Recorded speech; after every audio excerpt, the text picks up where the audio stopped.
Hello, everyone. Thank you for joining the UCLA Anderson EMBA Experience Leaders in Real Estate event. This event is part of an 8-part series where we introduce you to the diversity of thought that UCLA Anderson can provide to you as a student. Each event has a different theme or industry featured, so you'll have the opportunity to learn more about the Anderson academic centers and the resources that align with that theme or industry. So today we're highlighting our real estate strengths, which include featuring the Ziman Center for real estate, followed by hearing from a few of our incredible EMBA alumni in the real estate space.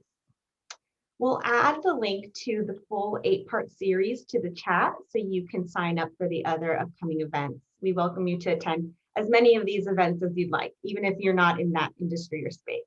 Please join. We will post the recording of the event on our EMBA events page after this event, or you can also find the recording of these events on our EMBA at Anderson YouTube playlist. Okay, a few housekeeping items. We are recording the session and it will be posted onto YouTube for people to view on demand after the event. We welcome you to have your camera on or off during the event. Our recording display will only show our panelists today, so you won't be recorded, at least your face, but we will capture all the audio, so you will be recorded there. We will have one break for Q&A after our alumni introduction, and we welcome you to raise your hand and ask any questions live, or you can add your question to the chat.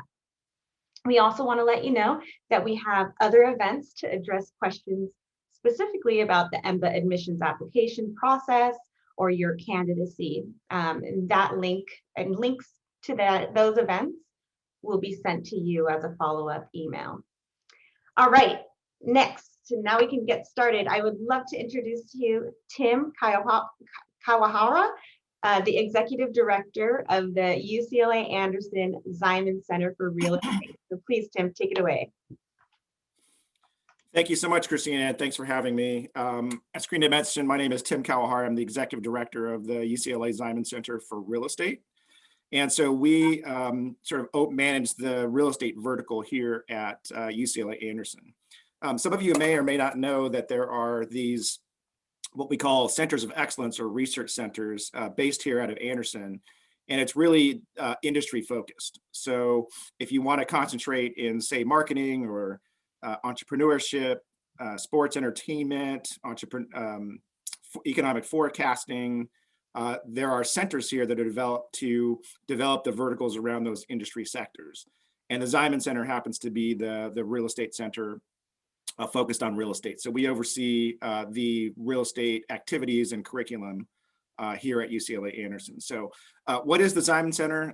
It's, as I mentioned, a real estate research center. We have essentially 4 constituent groups that we serve as a center, and in no particular order. One are our researchers and our faculty here at UCLA, and that includes faculty across the entirety of UCLA. So one of the unique aspects of the Ziman Center is that we're actually a joint center with a law school, and we view real estate very much as an interdisciplinary industry. You can't really talk about real estate just in terms of the finance and investment side, but also really development, land use, law, sustainability.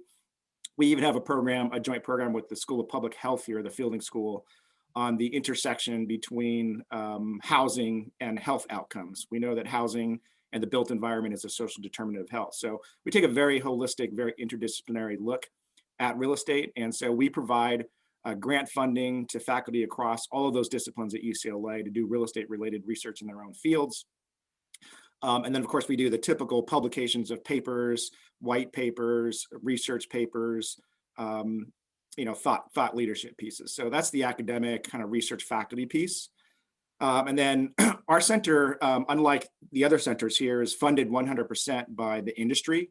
So we're very industry focused, and that's an important constituent group as well. And so we have a board of directors here at the Ziman Center who's really a who's who of real estate in Southern California, the nation, and even globally.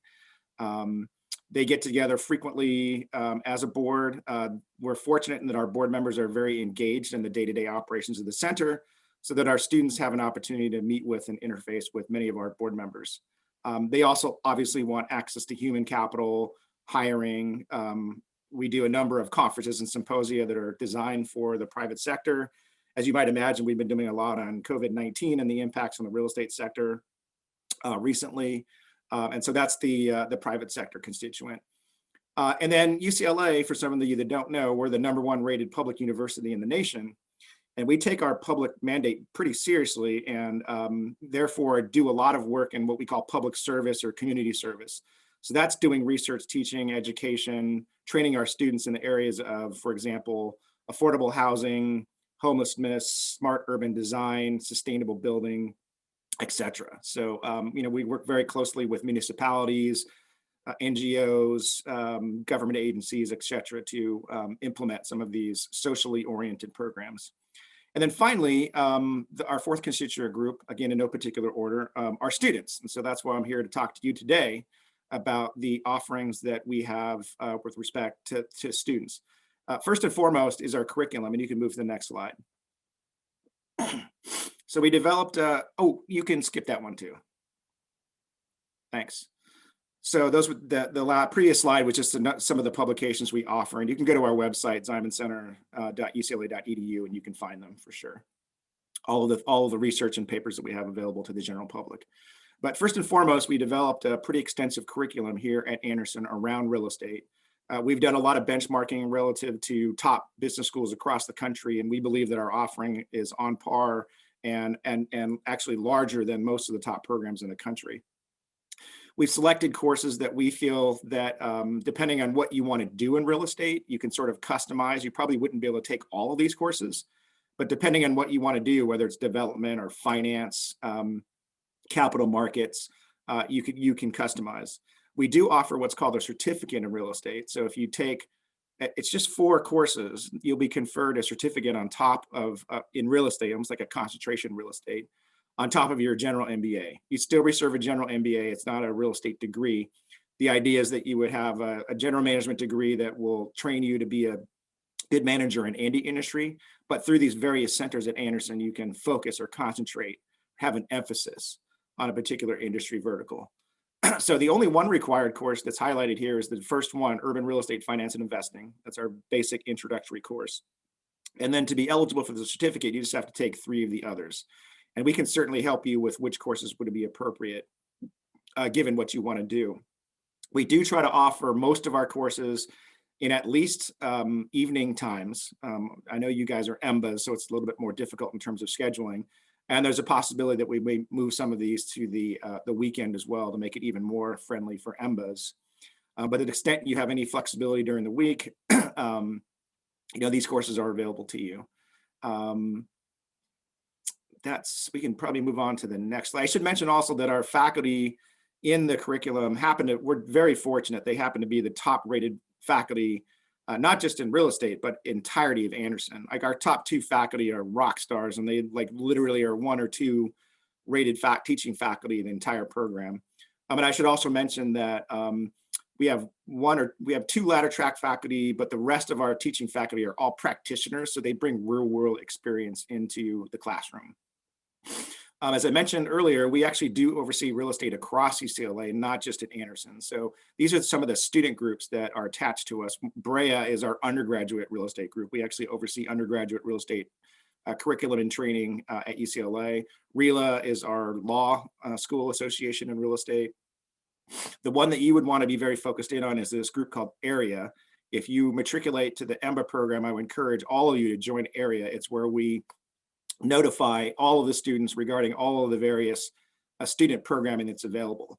One of the nice things about the remote environment that we've been in is that many of our programs that would be offered in person and are very difficult for EMBAs to attend are now being offered remotely. So it's much more accessible for both the fully employed MBA students as well as the EMBA executive MBA students. So, and I would imagine that even post-COVID, when things get back to quote unquote normal, that we will do some sort of hybrid approach, because have learned, if there's anything good that came out of this, is that some remote offering of programming actually works and enables more people to participate. So I would imagine that there will be some continuation of that delivery platform going forward.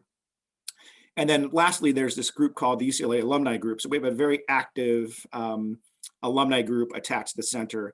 It's any Bruin, any UCLA degree holder across any school or department that's in the real estate sector.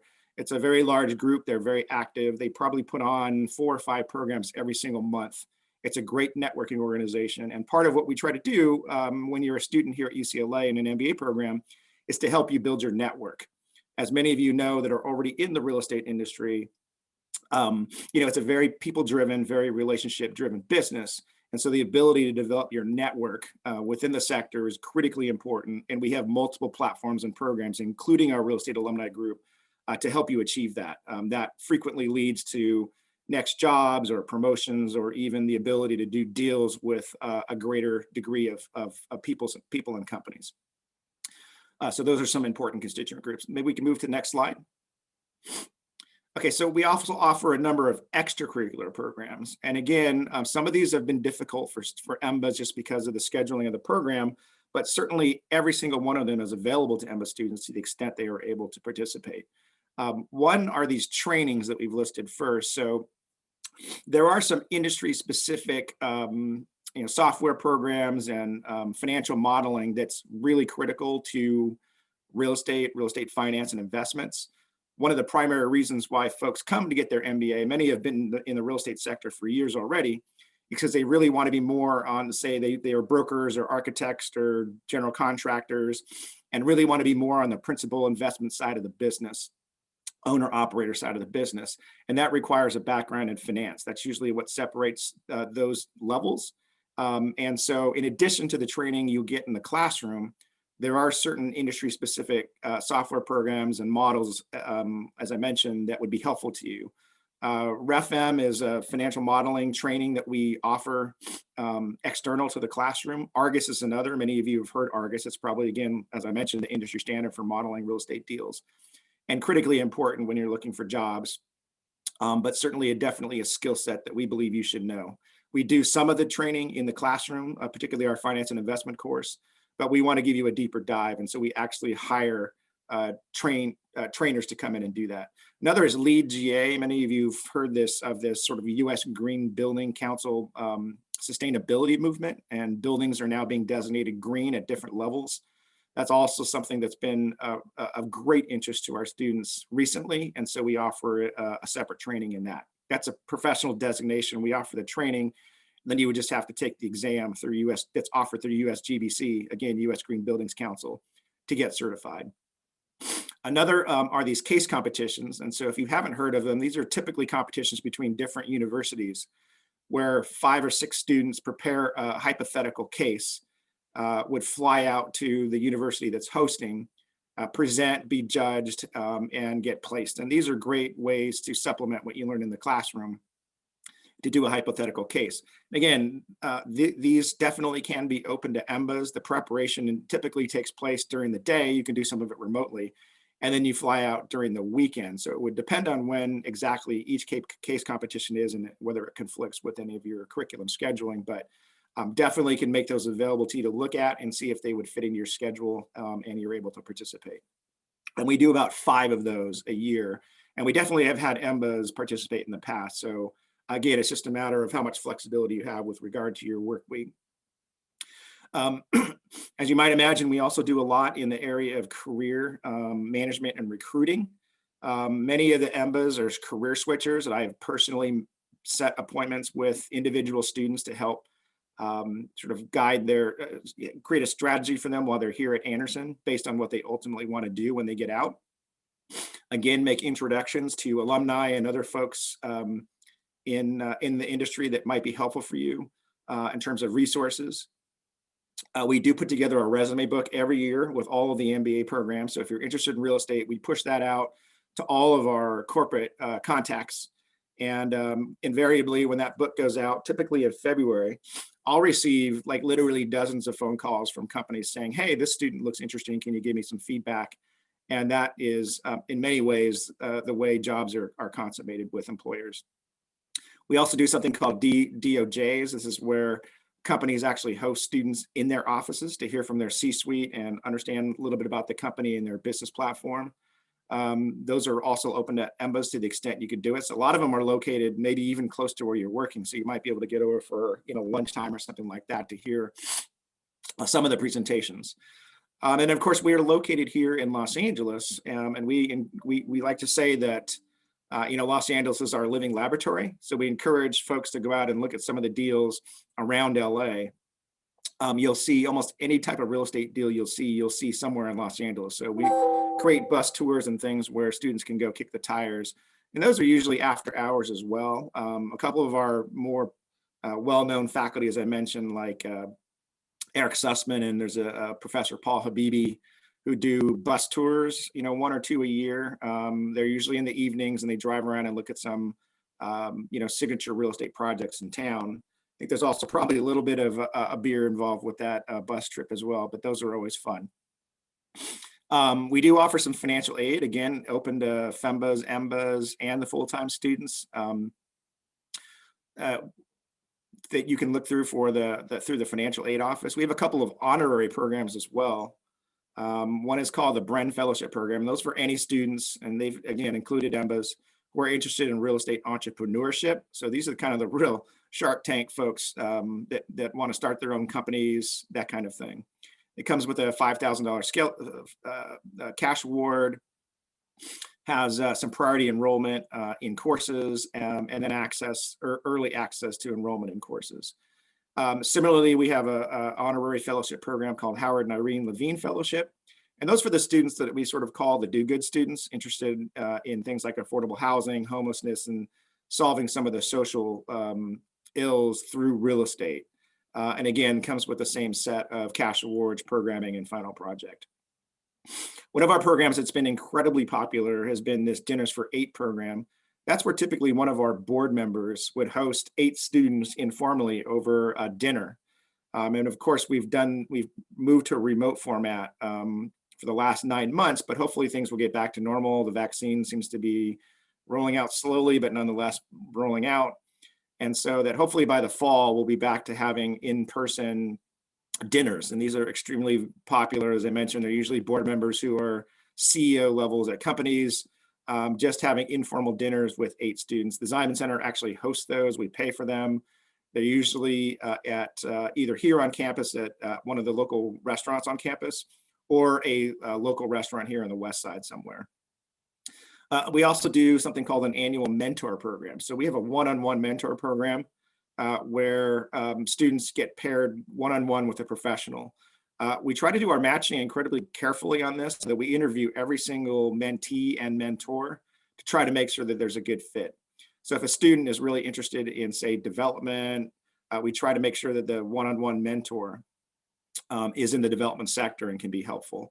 It's not intended to get you a job, but it certainly is intended to give you advice and a good contact within the sector that you can develop over the course of your, I guess it's 3 years for EMBAs here. And then finally, we support the AMR, SMR, BCO. So these are the field study projects that are required elements of the MBA programs. In the case of EMBAs, it would be SMR, and we have supported many SMRs over the year in terms of sourcing companies that are in real estate to the extent you want to do a real estate project. Certainly provide advice. I probably meet with 6 or 7 SMR projects every year to give context, to be part of their primary, secondary research, and to help connect with industry experts that may be helpful. And then there's this other option called BCO. I think it's available to EMBA. Christina can correct me if I'm wrong, but that's incubating a business while you're here, and that would be in lieu of your SMR. So certainly, again, we've been able to advise, put in contact with industry resources and professionals that would be helpful to BCO teams. I think that, is there a next slide? Oh, I already mentioned this group. So, once you graduate, and since EMBAs are already in the business, you could probably just join this group straight away. Again, this is our alumni groups, but particularly if you're already in the real estate sector. Next slide. Is that it? Yep. That's it. Okay, so that's just a very brief overview of the Ziman Center for Real Estate here at UCLA Anderson, and just some of the primary resources that we provide towards students. A lot of it is towards formal training, and some of it is obviously towards the student experience. And with that, I'll defer to the panel. I think we're going to have questions at the end, for which I will stick around. Thank you so much. Thank you so much, Tim. Thank you. I love to see how much activity and how much movement the Academic Center is working on. Thank you for your work there. All right, now I'd like to invite the panel to come by. All right, here we are. Hi, Molly, Michelle, and then Patrick here. Hello, so great to see you all. Patrick, I think the last time I saw you was probably in San Diego, maybe last year, well, I guess 2019 now. Great to see you, Molly, Michelle. I guess I saw you late 2019. Michelle, we went to China together for your global immersion. And so we had a great time there. So nice to see you all. But I'd like to get a little bit more information on who you are, so the audience can learn more about your background. So why don't we start off with Molly here. Molly, can you give us a few minutes of an intro of your background and why you chose Anderson to get your MBA? Yeah, absolutely. Hello, everybody. My background is in hotel real estate. I studied that in undergraduate and have worked in the hotel real estate industry my entire career. Ultimately decided to go back to get my MBA to get a broader experience, and also was encouraged and sponsored by my employer to do that as well. So started at Anderson 2 years ago, well, almost 2 years ago now, and graduated this past June in 2020. Not a great time for the hospitality industry with COVID and shutdowns. So it's been a bumpy ride since graduation, to say the least, but have, had a wonderful experience and hope to reap some of the rewards from graduation as the industry starts to settle down. But basically wanted to go to Anderson, being sponsored, needed to, be somewhere in the Los Angeles area, and wanted to go to the absolute best program that I could go to. And this is where I ended up. Great, thank you, Molly. Well, we're lucky to have you. We'll go with Patrick next. We'll go in the order of the slides here. Hi, thank you, Christina. So Patrick Kappel, I work in brokerage and investment real estate. So I'm the CEO of the Kappel Realty Group. And again, I've got two branches to that. I invest in quite a few properties down here in San Diego, but also work in brokerage. For me, it was a big career pivot. I served in the military for just over a decade. And coming out of the military, I went to UCLA first and then made that pivot into real estate. Worked at a few brokerage shops and then started my own team. Right now, we hang our license at Compass. I've got 10 different agents and staff that I manage within the team. We do anywhere from about 75 to 100 million a year in sales, so about 2 million plus on revenue. And then outside of the brokerage, the investment side is really just more so my wife and I, but we've been investing in real estate for over a decade. So I started doing that while I was in the Navy. And by investing in real estate on the side, that's where I really got bit by the real estate bug and decided to make a career out of that, using UCLA as kind of a launch platform to begin that career. So I'm still very active as well on the investment side of things. And that's what I do in 2 minutes or less. Awesome. Thank you, Patrick. All right, Michelle, go ahead. Hi, everyone. I got my master's degree in structural engineering, even though it says here senior architect. That was in Switzerland, and then worked as a consultant and owner's representative for building owners on large scale design and construction projects for 10 years. And last year got hired by the architecture firm Herzog & Damron to build up the West Coast office here in San Francisco, where I'm currently located. We have several ongoing projects here, so that's what I'm doing now. I always felt that I have a strong technical background, obviously, but I felt also the need to get more, to know more about the business aspects of the real estate world that I'm in. and that was my primary motivation to do an MBA. And I ultimately chose Anderson because it was the best local school. Obviously, I was living in Santa Monica at the time, and it was just very convenient, but also really cool to get that education right there. Obviously, I'm a little bit biased. My wife was a researcher at UCLA at the time, but I think that the biggest driver was probably that my old boss at Rising Realty Partners, he is an Anderson alum, and he highly recommended the real estate classes at Anderson, and that was definitely a big motivation for me. So yeah, back to you. Kind of to that, Michelle, what kind of classes? I know that you stay involved with the real estate elective options.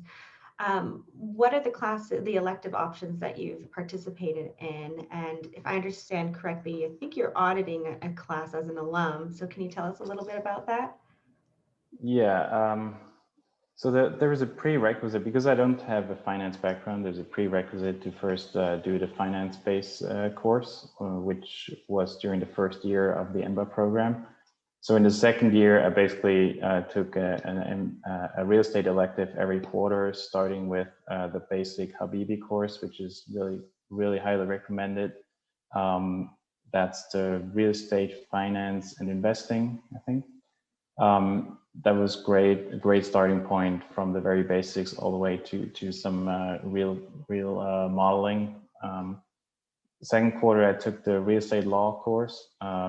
To Tim's point earlier, that there is a collaboration with the law school that was really important for what I'm doing right now. It was about contracts, real estate contracts, all sorts of contracts and the challenges there. And then the third quarter, or the spring quarter, I took another class for Habibi that was real estate development, which focused more on the development side of the real estate world. And now I'm currently doing a suspend class, which I finally get to, because I always missed that part, which is cases in real estate. That's just as auditing. It's probably one of the most popular professors at Anderson is Eric Sussman.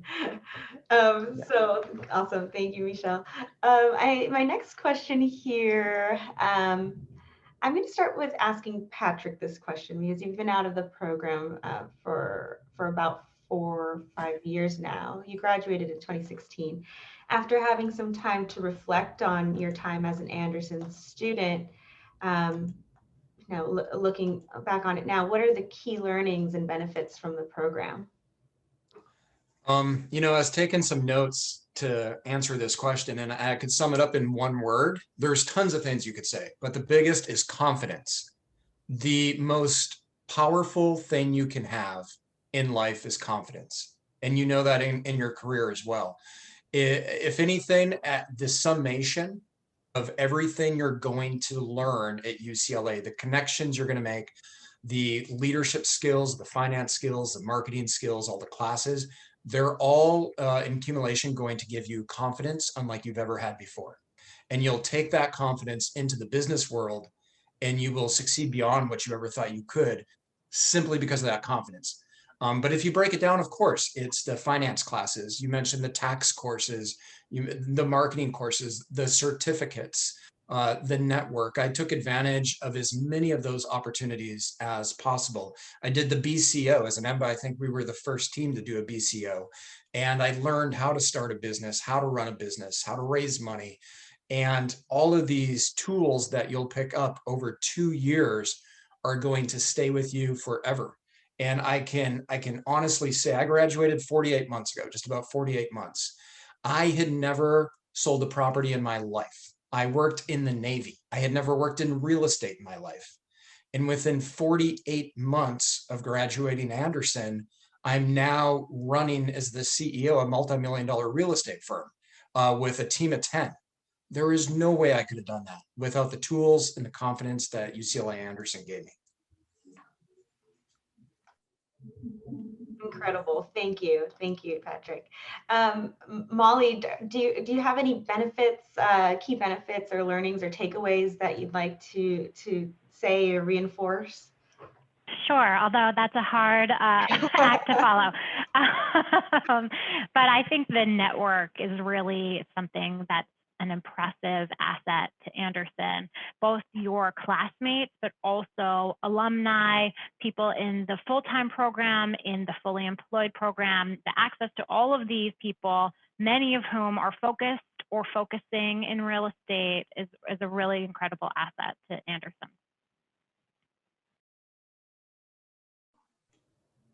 Michelle, I saw you unmuted.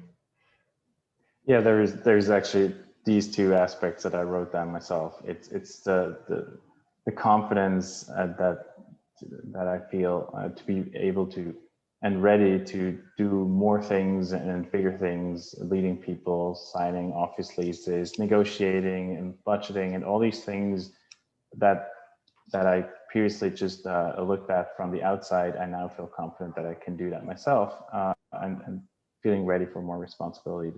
That's the key aspect, and obviously the network of people that Molly mentioned. So these two things were the most important. Oh, great, great. Well, before I open it up to Q&A from the audience, a popular question that I always like to ask our alumni when I can chat with them is, how did you balance school, professional, personal commitments? How did you come back to school after 10 plus years and fit that into your life, your work life, study balance? We can start off. Michelle, you're unmuted if you'd like to go ahead. Yeah, I have to make a disclaimer here. I don't have kids, and I have a busy wife, and my extended family is in Europe, so I have less distraction, or had less distraction than others. So for me, it was more like finding room in my free time. What for me really helped was to have designated time slots during the day where I focused on reading. It's in the morning in the bus to work, after dinner, Sunday morning. I just had these time slots reserved, basically. And then what really helped for me was that my boss just gave me the freedom to do what I needed to do, while he trusted me to still do the job. And that was helpful. So I could leave early to attend the class, and no questions were asked. And that was a big help.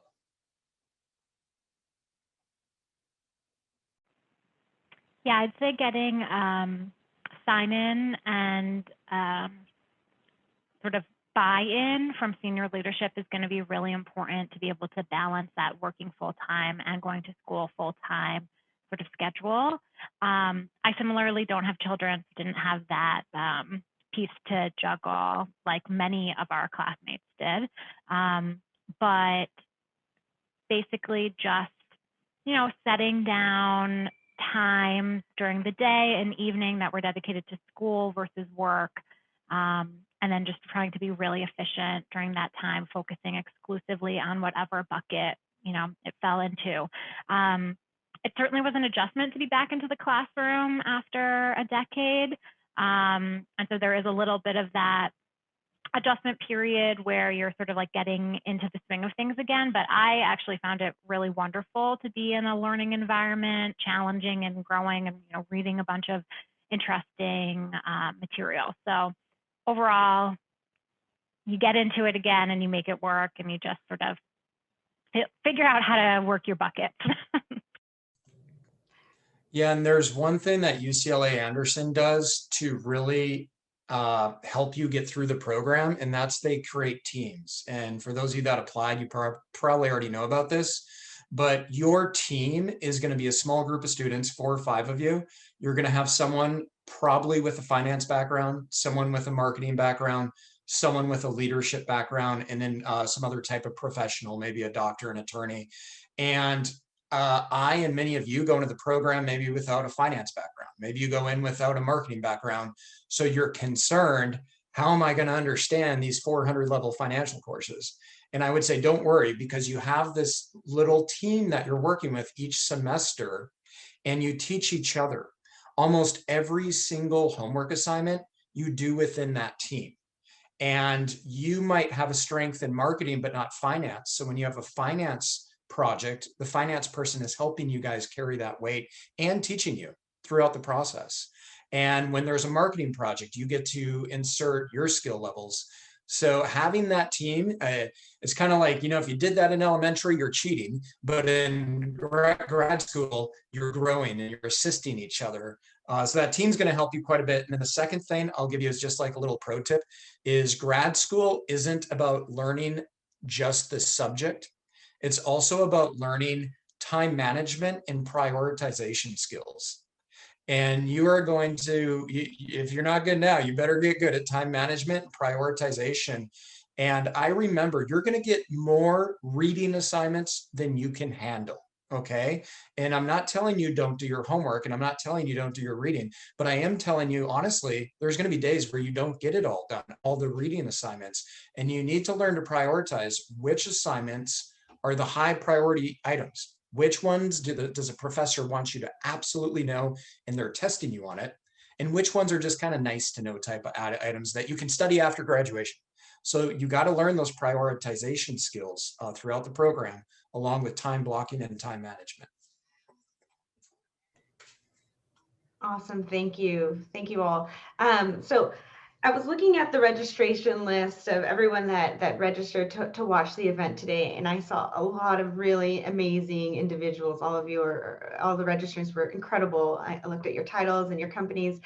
So I also see a lot of real estate backgrounds and interest in this group today. So I do want to open this time up for Q&A from you all, and your questions could be around real estate and about Molly, Patrick, and Michelle's backgrounds there, or could just be about their general experience altogether. I'm also going to bring Tim back on. Tim, if we can spotlight Tim too to be on the panel, so we can ask him some questions too.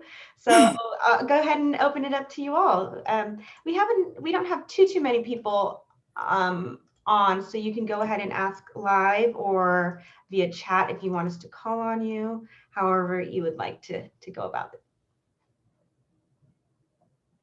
All right. I would just, okay. I see a question here from Brian Lee. Hi, this is Brian Lee. Thanks again for taking some time today. I know that it's hard to take some time away from the day job, but if you could talk about if you guys did either this the SMR or the BCO, and if that was tailored to real estate, awesome. If not, no worries. Just would love to hear some insight from people that went through the program, and just kind of hear about the experience and your feedback on that. Yeah, I did the BCO option, so I'd be happy to mention that. I was an EMBA student, by the way, and it used to be that EMBAs could not do the BCO, but I did a team I was on, we petitioned the EMBA office to allow us to do the BCO, and they said yes. And that's the other great thing about the staff at UCLA is if you ask for something, unless there's a really good reason for them to say no, they'll say yes, and they'll work with you to make what you want to happen. So we did the BCO. I did it with a group of friends that we took all the entrepreneurial tracked courses with Professor Abe, and we just had that entrepreneurial bug to us. So second year, one of my friends, classmates, was just chatting on an online blog with a neuroscientist in Europe who had created some really cool technology that allows human brain cells grown on a petri dish to communicate directly with CPU chips, computer chips.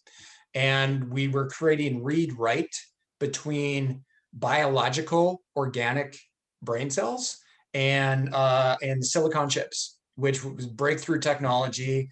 And this neuroscientist had no idea how to start a business. And we know nothing about neuroscience, nor did we really need to, but we helped him start the business. And it was all just a bunch of communication online between Europe. We finally got him authorization to come work in America, went up to San Francisco. Through UCLA, we entered some entrepreneurial startup business school competitions. We won some awards, including hundreds of thousands of dollars in startup money. So we got tossed into an incubator up in San Francisco. And after 6 months of going through $200,000-300,000 in that award money, we ended up getting around $2 million in VC money. From that, we graduated, and we all kind of had our own career paths we wanted to go into. So the neuroscientist is the CEO of that company, but it's a great company that I continue to kind of follow and watch in their growth. It's called Koniku, Koniku. But I went off to do real estate, and some other teammates went off to do other things. But we learned how to start a company, and we learned how to get millions of dollars from people that want to VC it. So it was pretty cool.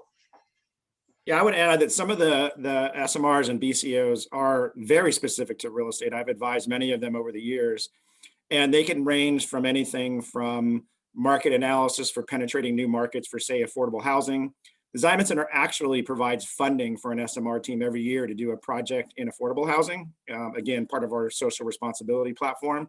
So that's always available to students. And then I've seen an awful lot of BCO real estate projects in the prop tech space right now. So as many of you know, real estate is a very arcane business, or has been, so very ripe for disruption through technology. So we've seen a lot of technology platforms come through that are started by BCOs here at Anderson.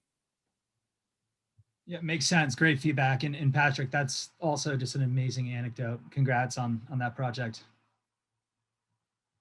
And I wanted to say hi to Molly too. I know Thuong in your officer. She goes by, what does she go by though? I have a friend named Thuong who goes by Thuong, but she goes by Toon. Toon. Yeah. Toon, yeah. Mm-hmm. Yeah. So it's a funny story. I actually met with her before she applied. Yes, I remember her telling me about it. Yeah, she was introduced to me by one of our top real estate lawyers in town, Rick Kirkbride. You may know Paul Hastings. And not only did she end up coming, but I think 2 others of you came too. So yes, myself and then our VP of Finance. So yeah, yes, there's quite a few Gehr team members in the 2020 class. So tell Toon I said hi. I know it's rough in the hospitality sector right now, but please tell her I said hello. I absolutely will. Molly, Michelle, I don't know if you have anything to add about your SMR, BCO time experience. Yeah, I did an SMR, was not focused in real estate, was actually focused in sort of like HR operations, just wanted to challenge myself and do something totally different and outside of my normal day-to-day. But it was a wonderful experience. It was with United Cerebral Palsy of Los Angeles. And you know, 2020 had sort of a unique situation with SMR BCO because we got kind of interrupted partway through with COVID and had to sort of pivot and change plans a little bit, but still an excellent opportunity to really dive into an organization and try to, you know, learn and help them at the same time. Yeah, I did an SMR project in the fish industry, which was quite interesting for a local fish company in Los Angeles. But I know there were at least one group did a real estate SMR project, so that exists as well. There are definitely opportunities there. I think there were many more that were available real estate projects. But in the end, it's I think a lot about the group you're in and a little bit less about the project in an SMR setting at least. Obviously, BCO the topic is very important. Surely, thank you. All right, I see a question here from Sharon Green. Sharon, are you there? You can unmute yourself or. Yes, thank you. My question is if you could provide some more information about the what you lumped as social responsibility, affordable housing, working with nonprofits, working with government. Yeah, so it's a pretty deep dive. We had one of our alums provide an endowment gift for us to do work in this area. And I guess, as I mentioned, it spans actual curriculum, public education, and community outreach. The curriculum space, we actually do offer an affordable housing course at Anderson as part of the MBA program. It's an elective. I haven't seen any of their top MBA programs that actually have a development program specific to affordable housing, but we do. We also, as I mentioned, fund an SMR every year in the affordable housing space to the extent an SMR team wants to work on it. And then more expansively, we provide grant funding for faculty to do research in affordable housing. We do a number of symposium and public programs for affordable housing. We have what's called an Affordable Housing Advisory Committee, which is a who's who of mostly nonprofit real estate developers here in Southern California who are part of that group. There's about 40 of them. You can name off companies and they're probably represented, including some public agencies. We've helped put together some white papers on streamlining, processes for specific to affordable housing. We work with operators in the affordable housing space. Over the summer, we actually put together what's called an affordable housing training program.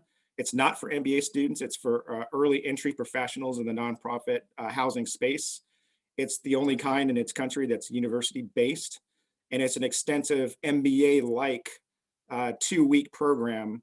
And again, young professionals in the nonprofit affordable housing development space, and we teach them everything they need to know: tax credit financing, architecture, entitlement process, public approvals, overcoming NIMBYs, the whole range of topics.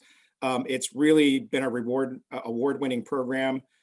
We've had nonprofits from all over, not only the state of California, but over the nation apply and try to get students in. We typically get about over 200 students apply for a cohort of about 30. So it's become, very competitive. And then of course we have a whole range of programs we do in partnership. So again, part of this housing and affordable housing space, we've done another number of things in that area with respect to COVID, with respect to affordability, with respect to social equity issues in housing. I saw a question in the chain earlier about seniors housing. Seniors housing is a big part of that as well. We know that the demographics suggest that we're an aging population in the United States. People are living longer. They're going to need access to housing that's both affordable, but also has access to education. I mean, we've been working with Medicaid, Medicare, physicians, policymakers in that space as well, all up and down the senior spectrum. Seniors can be anything from leisure world to, health managed healthcare facilities. And we do everything in between. We have a number of programs there as well. So pretty deep dive. I also personally chair the Urban Land Institute's Council on Housing. And most of our faculty have some interest in the affordable housing space. We also do a partnership with the Luskin School. It's our public affairs school on things like social inequities in housing, gentrification of neighborhoods, some of the more policy-driven or social equity-driven topics as well. So very deep dive, and I'm happy to speak with you more about it if you care to. Thank you.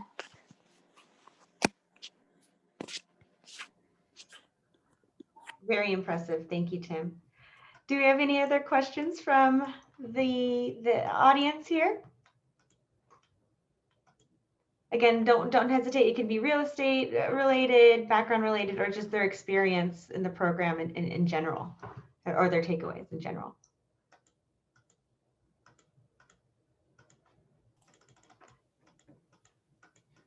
You guys have many events. I saw you have them in other cities, but I didn't see anything in Texas. With everyone moving from California these days to Texas, you have anything in Dallas? How frequent is that?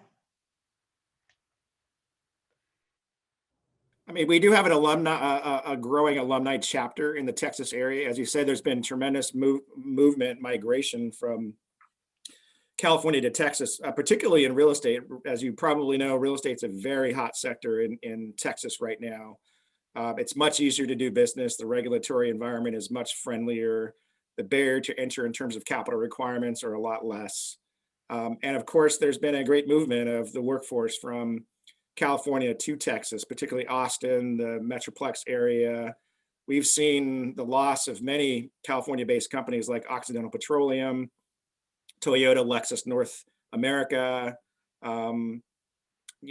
Tesla, and Elon Musk. Several are moving, and so it has to do with housing, affordability, cost of living, regulatory environment. Many of our real estate investors are not even doing deals. They're California based, but not even doing deals in California anymore because they just can't find the yield. It's too competitive. So they're going into, they're going into the Southeast, they're going into the Midwest, and they're going into areas like Texas. And of course, a lot of the out migration in California has been going into Nevada and Arizona. So lots of folks looking at opportunities there, particularly in the logistics sector with the growth of e-commerce. But I have lots of students come and they ask questions about, I'm going to be in this market or that market. The only way you're really impacted there is your particular network. So if you want to be in Texas, you should work on developing a network there, and then also understanding the regulatory environment. But in terms of the basics of understanding how to underwrite a deal or to do a deal, it's very similar. So the training you would receive here at Anderson would definitely be applicable there from a simple deal structure. But as I mentioned, it's just having a network in that particular market or understanding the particular regulatory environment in that market. And I think it's worth mentioning, we usually have a few students that fly in once a month for the program from Texas. I don't know if that's where you're located, but we do have some students from Texas. Outside of Los Angeles, I would say about 40% of our student population is outside of Los Angeles. Outside of California, I would say a good 20 to 25% of that 40%. And then we even see several individuals coming in from out of country. One person that I'm thinking of that just comes to the top of mind right now actually works in senior living in is it Peru? But he works in senior living for a family-owned real estate organization or business in Peru, working in senior living too. So I guess I mentioned this to kind of show you how broad the UCLA Anderson brand is, and how we have individuals coming in from several locations outside of California, outside of the Los Angeles area. Let's see here. Do we have any other questions?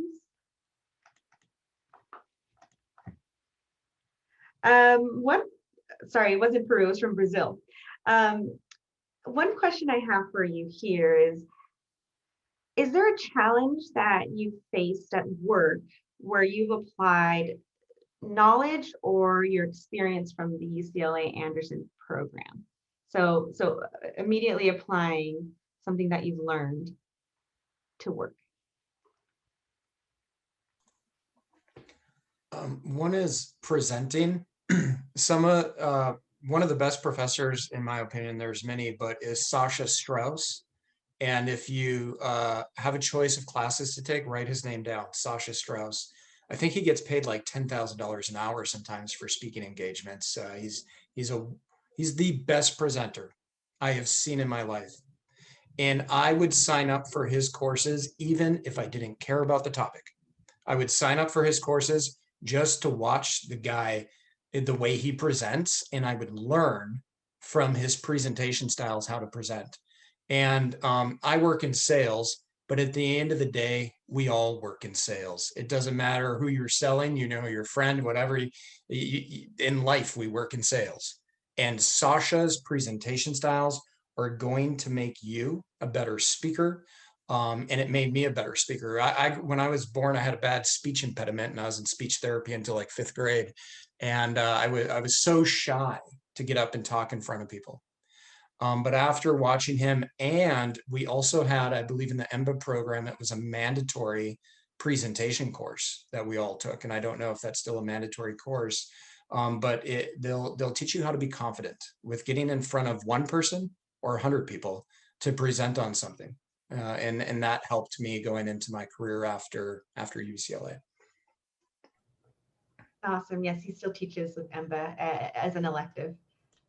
He's a classmate of mine. Yeah, I would say to Patrick's point that, you come to Anderson because you want to get the technical skills. But as I mentioned, because it's a people-driven business, the soft skills are so essential. It's the way you get deals done. It's the relationship. It's being able to walk into a room and strike up a relationship with somebody, knowing that you have the confidence on the technical side to execute, but also having the soft skills to develop the relationship where you're comfortable. So so critical. Patrick makes an excellent point.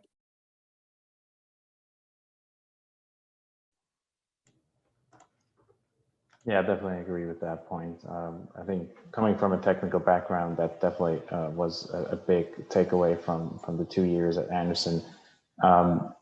It was unbelievable. I think half of our class was born outside the US. So there were so many different cultures and people coming together and trying to make it work in these small groups that Patrick mentioned before was already a challenge. And then also getting something done at the same time. It was very impactful for my future, and especially in real estate. Everybody knows it's a people-driven business. It's an asset, and there were also technical things that I could really apply. Just recently, as I mentioned, the contract law course that I took now helps me a lot in the contract negotiations that I'm leading for my employer right now, and yeah, things like that. And but then also being able to write an email to the law professor and say, hey, did you know somebody who knows about that contract type that I could speak with? And she replies and writes back and says, hey, let me check. So that's just the network part of it. So there is so many aspects, and everything is important in the end.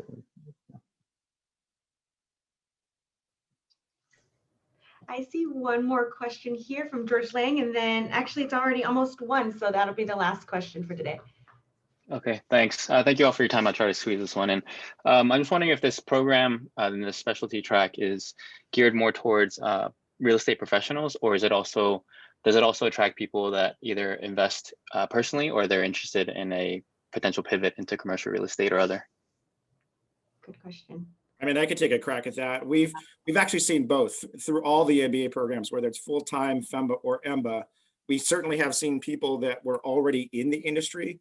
Those that are already in the industry, as I mentioned, are trying to pivot to more of a owner-operator principal side of the business.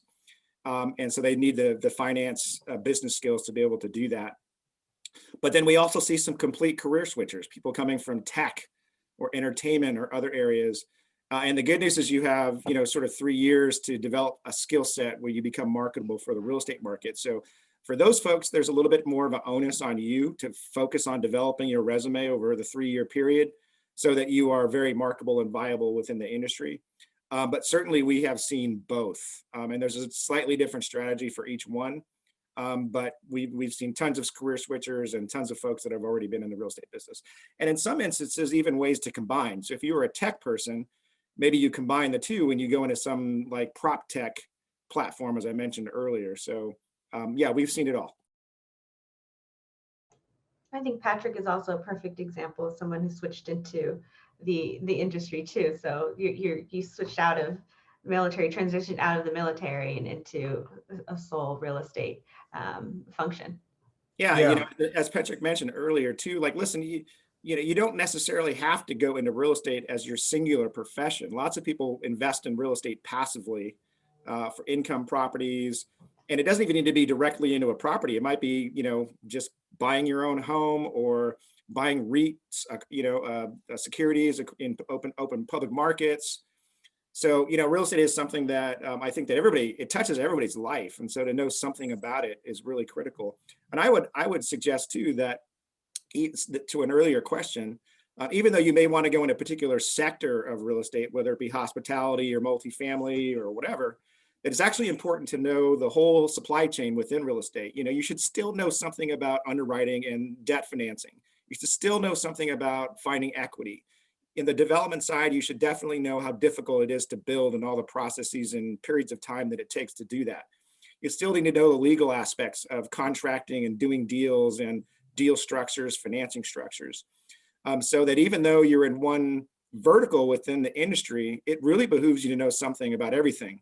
Like I try to make sure I know about hospitality, for example. I try to keep up what's going on with COVID and everything else and Project Roomkey in Southern California. And it's really critical to understand all sectors, all property types, because at the end of the day, it all fits together. So I think that's really critical from my perspective.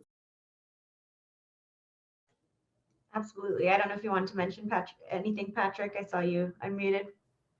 Yeah, only because this is specifically a real estate panel. I imagine some of you might be also looking at master's degrees in real estate.